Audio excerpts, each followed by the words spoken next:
price quotation. Currently, in the CTrader and MetaTrader platforms, most of the brokers from around the world will be quoting 5 digits. This means that when you are looking at a currency pair, it goes to 5 decimal places. And as you can see in the example on the screen, it reads 2.08347. It wasn't always like this. When I first started trading back in 2007, we actually saw 4-digit quotes. So when you use the MetaTrader platform or any other trading software packages, you would only see 4 digits. Now, of course, 2.08347 is not easy to say out loud, or when you are thinking about it from a profit and loss standpoint. So when the system was still a 4-digit quote, traders coined the term of a pip. 1 pip is equal to the 4th decimal place, or 0.0001 movement in a currency pair. Nowadays, because we have a 5-digit quote, traders have coined a new term, which labels the 5th decimal place a point. So now we have a 4th decimal place which is called a pip and a 5th decimal place which is called a point. Let's now take a look at how we calculate spread in the market. Spread is calculated by taking the bid price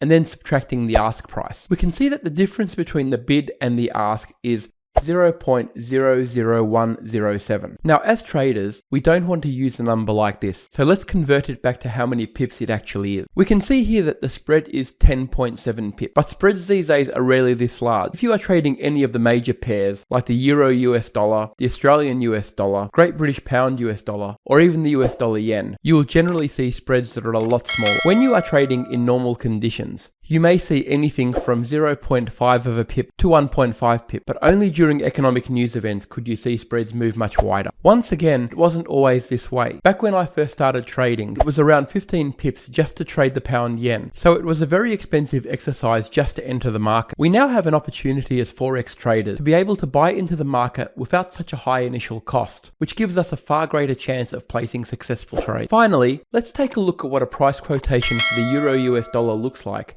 using the 5-digit decimal system. We can see that the single pip digit is the last 6 in the sequence, and the last point is the last digit, the number 7. So if the pair moves 5.3 pips or 53 points, the new price would be 1.17720.